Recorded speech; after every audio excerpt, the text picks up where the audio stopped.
it's your girl Tower Crush, back with another review, and this time it is for Sistas on BET. If you haven't already, please hit my subscribe button down at the bottom.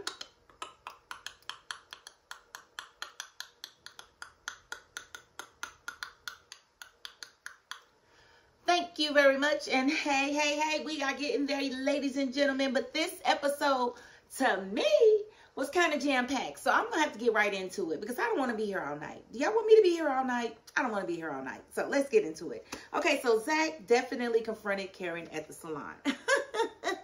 He was not holding back. He did not pull any punches. Now, he goes in and he basically tells her he wants the DNA test. Pam sitting there, jaws dropped. Karen sitting there like, why would you ask me for that? I told you that it is not Aaron's baby. I already proved that it's not Aaron's. So it only leaves you. And he's like, well, how do I know it only leaves me? How do I know that, Karen? What you trying to say?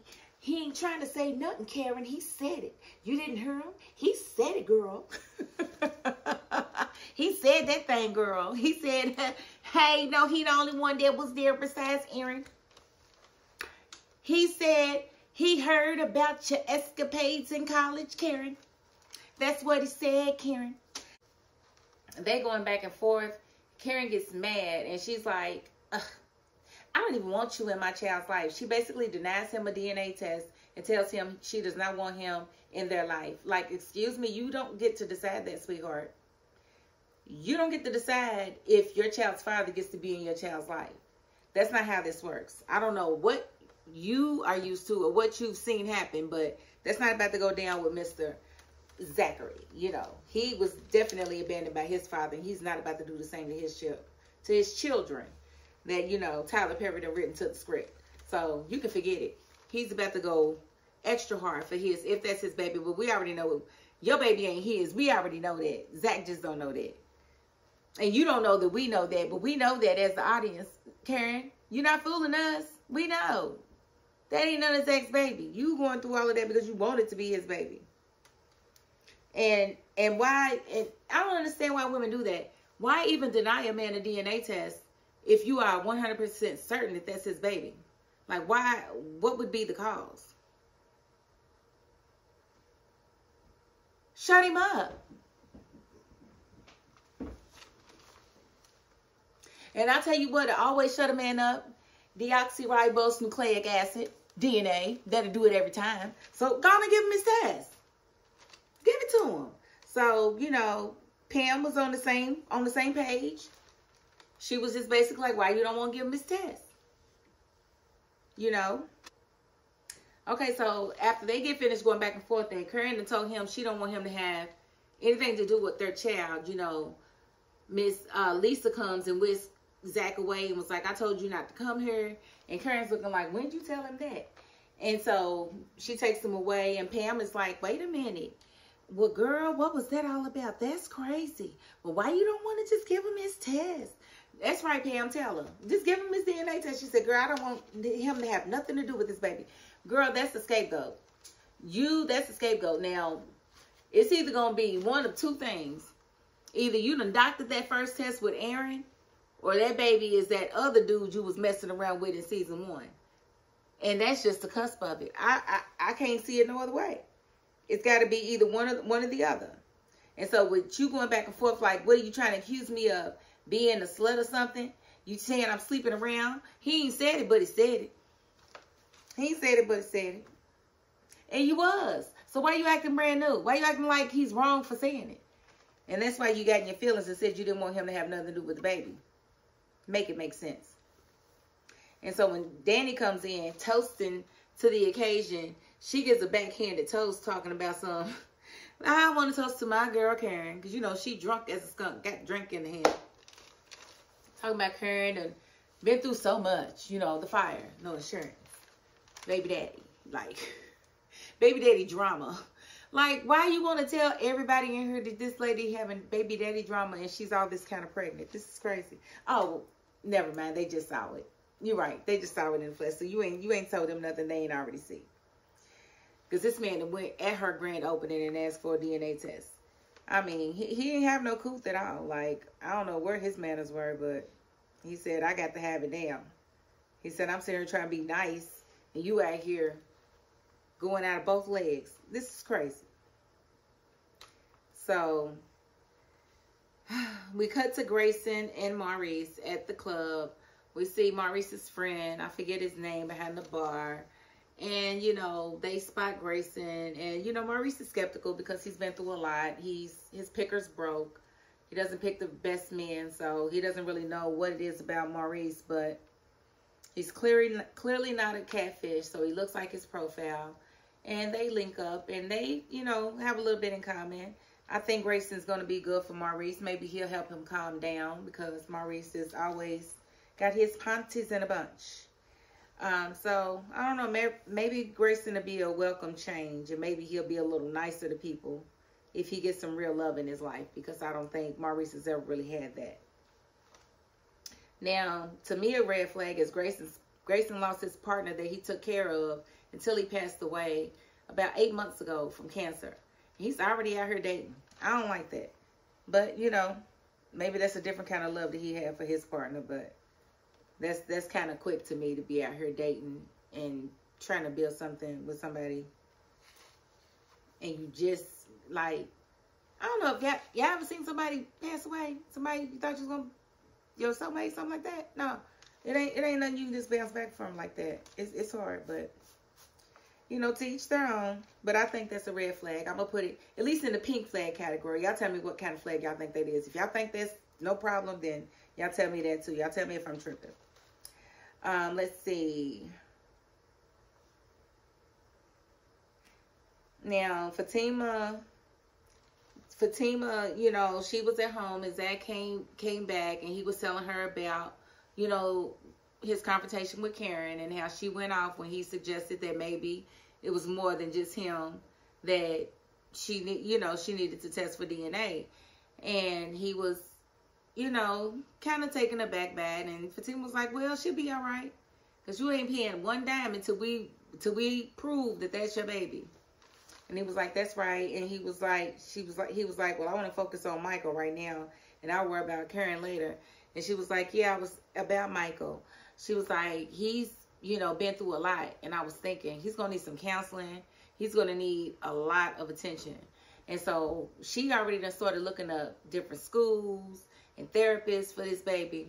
And Zach sitting there looking like, yeah, that's my boo. She love my baby already. Yeah, she's already doing her job as stepmother. Well, I'm going to say as mother, because I don't believe Michael's ever had a mother. Even though he lives with the woman that gave birth to him, that doesn't mean he has a mother. Mother is not just a noun. It is also a verb. And a lot of us miss that memo. As is parents. But anyway, we've got Andy and Jordan going out for dinner. And Fatima comes to give, you know, Andy praise and lets her know that she's really happy for her in the whole, you know, Jordan situation. But then she kind of sneaks it in that she wants to ask her about Karen. And she was like, what about Zach making a scene at her grand opening?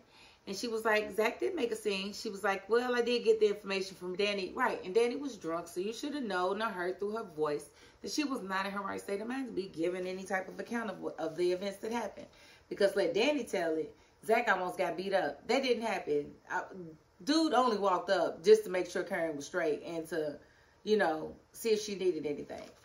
He did not confront Zach at all. So I don't know where Danny got that conversation from, but hey, that's what it is. Now, I did like that Miss Lisa came back after she took Zach to the car, and she asked Karen to just go ahead and get the DNA test for him. And she should have told her daughter, he has every right to ask for a DNA test. You are not his wife. You are not his wife. So he has every right to ask for DNA. And you guys weren't together when you got pregnant. And you was already seeing somebody else when you got pregnant. So make that make sense. And we see that Gary is clearly losing his mind about Jordan and is planning a takedown of this man that may be innocent. And it's crazy because you would think he would be moving on with his life. He's gotten rid of Andy that he so-called didn't love, didn't want any, that wasn't marriage material. But he seems to be obsessed with her and everything that she's got going on. because this man is concocting a whole plan to take Jordan down with some type of assault on a woman, because he's hired some woman to tell a story about Jordan, and she's been paid to do so. Now, what money did he pay her with? Because we already know the FBI done seized his accounts. He ain't got no money. Unless he's using Penelope's accounts. Can somebody make that make sense? How you gonna pay somebody with your broke self? You is broke, bro. Broke. So we'll see, but that looks like what's about to happen. Now, we did see Danny in counseling, and it was kind of heavy, but I feel like they really wanted it to be an entire moment, and it was just kind of like a half a moment because it wasn't written well. I'm sorry. But what we learned is that Danny does have a lot of past trauma. She said it started in college with a guy named Rusty. Rusty was an athlete, and he was a good athlete, and she thought she was all that because he was her man. Her man, but her man was not a very good man to her. He was very much so emotionally, verbally, and physically abusive to her. And she described a time where he beat her in a locker room, and in between, punches and slaps, he would call her names, and so that, just being hit, any type of violence on a woman by a man can be very traumatic, and it will cause PTSD. And it seems that in Danny, she has converted her PTSD through coping mechanisms, and her coping mechanisms are different men. I guess she finds comfort in different men. I don't know, but Rusty did a number on her self-esteem. She said she could never get it right. Her makeup, her weight, the way she looked, it was never good enough for him. So I just hope that if anybody is out there and they're in a relationship like that you will get yourself out of it. Don't let anybody beat you down. Ever. I don't care who it is. Who, he, she, they, them, whatever their pronoun is. I don't care who they are. Nobody can beat you down. Sometimes when they do a show like that has a message like that, they'll put a little message up. I didn't see them do that, so I just want to make sure that y'all know to love yourselves and understand that nobody's going to love you more than you love yourself. And if you don't love yourself, nobody else is going to love you either. That's just the truth. People will only love and respect you to the degree that you love and respect yourself. If they see that you don't deal with any BS, they're not going to bring you any. If they want to be bothered, they won't do it. They'll adjust. They'll move around. Okay, so then we got Sabrina and Rich. She goes to see him at his job, and he's super excited about his new baby. And I'm not talking about the kind that you create. I'm talking about a business. Apparently, he's about to open another location, and it's gonna, it's gonna be big for him. It's his dream or whatever. And he's all excited, and she's excited as well. But it's not about a business or anything like that. Even though she's up for a promotion at work, it's not anything like that. She's excited because she wants to freeze her eggs.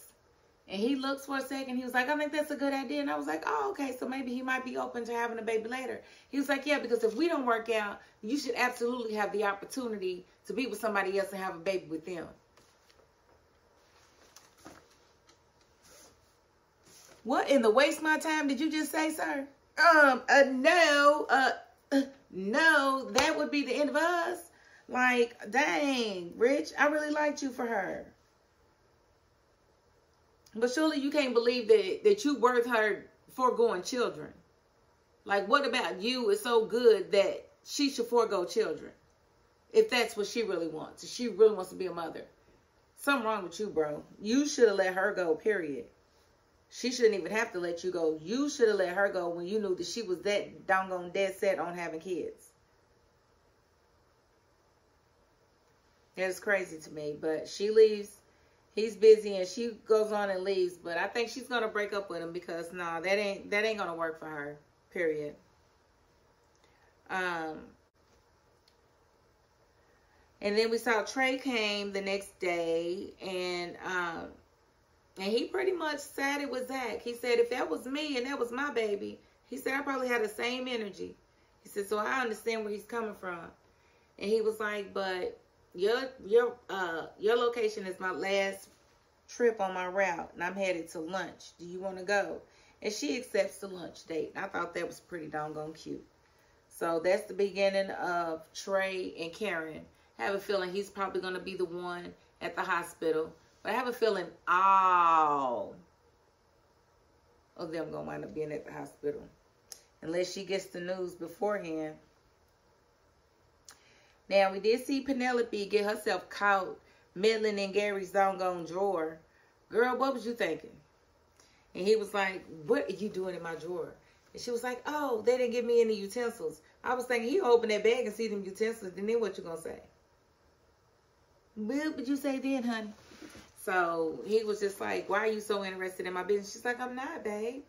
I'm just, you know, trying to feed my man. Girl, boo. He knew better. And, you know, he ain't really feeling you these days. He's just kind of keeping you at bay because it's cheaper to keep you and you something to do. But right now, his attention is focused on Andy Barnes and ruining her and your brother. That's where his mind is. And so every little thing you do is going to get on his nerves. But I'm just here to let you know, don't take it personal. It's not really you. It's him. Okay? And so she did get to see in the drawer, and she saw that he's got a warrant of some sort. And so she's like, Gary, what did you do? So she's already seen the passport with a different name on it, and now she sees the warrant, you know, for him, you know, against him. So we'll see what she does with that information. She ain't had time to take a picture of it this time and send it to Andy, so Andy could have investigated it, but we'll see.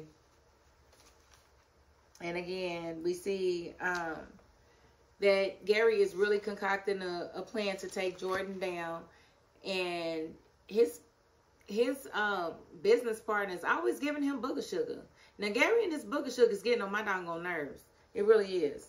But, you know, he offered him the booger sugar, and he said maybe later because I got some things that I got to do. I had no idea what he was planning, but I'll tell y'all in a minute. Okay, so Tony came to Danny while she was on the phone talking to, I think, Sabrina about her therapy session, and she got off the phone, and he was receptive but not really listening to what she had to say, and she kind of blew him off and basically shut him out, and he didn't really know how to take it. But of course she definitely came back and apologized for the way she handled him earlier that day, and I really don't I'm on the fence. But that apology, that scene, that might have been the only time that I really liked Tony. I've never really liked him in any other scene, but when he was sitting there at the desk and she came in and she had a conversation with him, I was thinking, he might be okay for her. We just gonna have to see. But he was very receptive. He understood that she went through something at therapy. He said he had a feeling that it was something like that. He offered to come over, and she was like, no, I don't think tonight would be a very good night for you to come over. And he was pretty persistent. And she was like, no, I kind of need my space, blah, blah, blah. And so he was like, okay, but just know I'm here if you need me. And he did say he would go to his house and get some things. So one of my viewers was wondering, had he moved in yet? And he has not moved in. But, you know, he was willing to let her have the night or however long she needed. But she turned around and told him he could go ahead and come through. Because he's just going to be a shoulder for her to cry on tonight. And she's probably going to need that shoulder because she, unearthed a lot of things that she had buried deep, deep, deep away. And that's what we do. We go through these traumas. We bury them. We do other things to, take our mind off of those traumas. And before long, we forget the trauma's even there until somebody does something to rip the Band-Aid off. And it's like, oh, that hurt. Why wouldn't you tell me first? So, Jordan, I'm not going to talk about Fatima and Zach because that was just a weird scene. That was dumb. I'm not talking about that. Okay? All right. Jordan and Andy was out to dinner, and, Andy was really, really harping on his opponent and how that his opponent has a new scandal with, his secretary. Apparently, she was the secretary when she was only 16, and they have been having an affair ever since, and it's been years. And so she was basically hinting to him that she didn't want him to have any scandals, because that would be one thing that she would probably turn away from him for. And he was like, he didn't have anything that he hadn't done anything that he was ashamed of. What he don't know is Gary about to put something on him that he didn't do. And what I want to see is how, Andy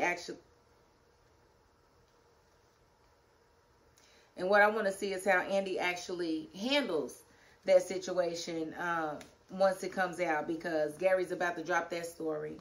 We saw that already. Earlier, we did see Sabrina and Paige, and apparently Paige is just really being a Karen. She's the one over Sabrina's files, looking at people's financial records and whatever. Thought she found a discrepancy in one of Sabrina's ledgers. And she was like, no, it's not a discrepancy. His adjustments are over here. He had a profit of this. And because she was basically trying to suggest that his profit margin was off by $500,000, and it wasn't. She was looking at the wrong number. And so basically Paige thought she was going to bust Sabrina in the wrong, and Sabrina had to crack her face and then call the customer back to correct the wrong information that Paige gave him. And Paige, and I don't know how you're going to be somebody's branch manager making these mistakes, or maybe they're just prepping us to show us what an inferior employee Paige is, but how she about to get that position as branch manager over Sabrina.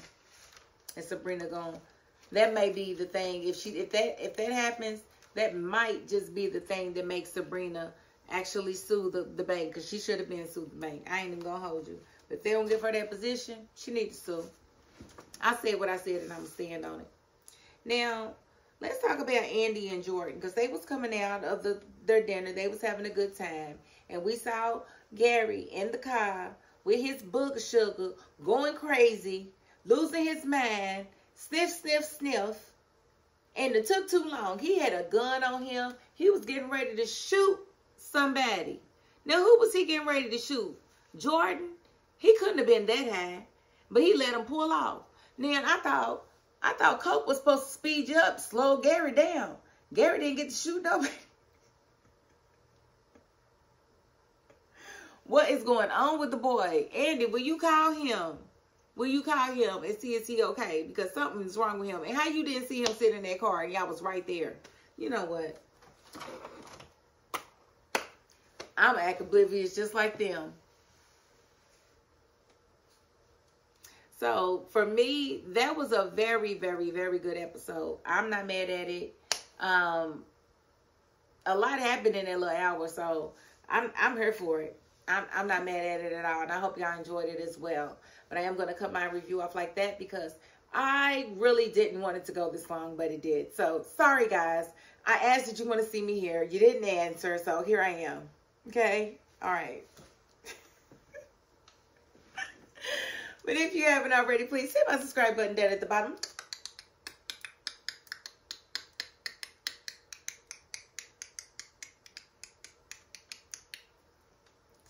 Thank you very much. And if you are not the subscribing type, you know what? You got to the end of this video. And that's more than I can ask of anybody. So thank you. And that is my $5.02. Peace.